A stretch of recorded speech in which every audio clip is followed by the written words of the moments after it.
ಕನ್ನಡದ ಮನಸ್ಸುಗಳಿಗೆ ನಮಸ್ಕಾರ.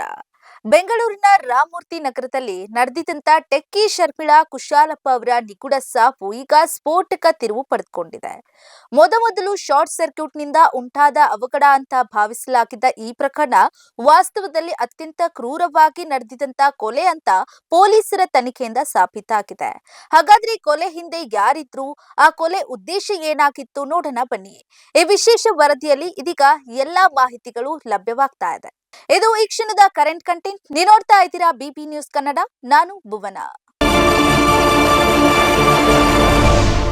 ಮಂಗಳೂರು ಮೂಲದ 35 ವರ್ಷದ ಶರ್ಮಿಳಾ ಅವರನ್ನ ಕೇರಳದ ಮೂಲದ 18 ವರ್ಷದ ಕರ್ನಲ್ ಕುರೈ ಎಂಬ ಕಾಲೇಜ್ ವಿದ್ಯಾರ್ಥಿ ಹತ್ಯೆ ಮಾಡಿರುವುದಾಗಿ ಈಗ ಬಯಲಿಗೆ ಬಂದಿದೆ.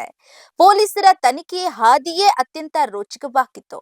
ಬೆಡ್ರೂಮ್ ಸಂಪೂರ್ಣವಾಗಿ ಸುಟ್ಟು ಭಸ್ಮವಾಗಿದ್ರು. ಶರ್ಮಿಳಾ ಅವರ ಶವ ಸಿಕ್ಕಿದ್ದು ಕಿಚನ್ನಲ್ಲಿ.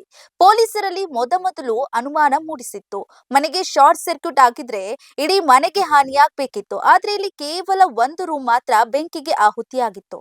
ಎಲ್ಲಕ್ಕಿಂತ ಮುಖ್ಯವಾಗಿ ಬೆಡ್ರೂಮ್ ಉರಿದು ಹೋಗಿದ್ರು ಕೂಡ ಮೃತ ಶರ್ಮಿಳಾ ಅವರ ಮೈ ಮೇಲೆ ಒಂದೇ ಒಂದು ಸುಟ್ಟು ಗಾಯ ಇರಲಿಲ್ಲ, ಅಥವಾ ಅವರು ಧರಿಸಿದಂತ ಬಟ್ಟೆಯೂ ಕೂಡ ಸುಟ್ಟಿರಲಿಲ್ಲ.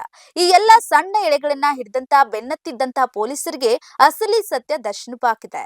ಆರೋಪಿ ಕರ್ನಲ್ ಕುರೈ ಶರ್ಮಿಳಾ ಅವರನ್ನ ಏಕಪಕ್ಷೀಯವಾಗಿ ಪ್ರೀತಿಸ್ತಾ ಇದ್ದ ಎನ್ನಲಾಗ್ತಾ ಇದೆ. ಘಟನೆ ನಡೆದಂತ ದಿನ ಶರ್ಮಿಳಾ ಒಬ್ಬರೇ ಇರೋದನ್ನ ಗಮನಿಸಿ ಬಾಲ್ಕನಿ ಮೂಲಕ ಮನೆಯೊಳಗೆ ನುಗ್ಗಿದ್ದ ಈತ ಆಕೆ ಮೇಲೆ ಅನುಚಿತವಾಗಿ ವರ್ತಿಸೋದಕ್ಕೆ ಯತ್ನಿಸಿದ್ದಾನೆ.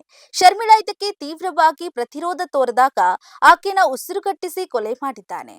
ನಂತರ ಇದು ಅಪಘಾತ ಅಂತ ಬಿಂಬಿಸೋದಕ್ಕೆ ಬೆಡ್ರೂಮ್ಗೆ ಬೆಂಕಿ ಹಚ್ಚಿ ಸಾಕ್ಷ್ಯವನ್ನ ನಾಶಪಡಿಸಿ ಸಂಚನ್ನ ರೂಪಿಸಿದ್ದ.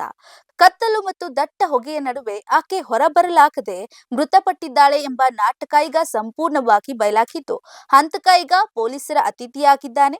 ಇದಾಗಿತ್ತು ಈ ಕ್ಷಣದ ಕರೆಂಟ್ ಕಂಟೆಂಟ್. ನೈಜ ಹಾಗೂ ತಾಜಾ ಸುದ್ದಿ, ಪ್ರಾಮಾಣಿಕ ವರದಿ, ನಿಷ್ಠುರ ವಿಶ್ಲೇಷಣೆಗಾಗಿ ಸದಾ ನೋಡ್ತಾ ಇರಿ ಬಿಪಿ ನ್ಯೂಸ್ ಕನ್ನಡ.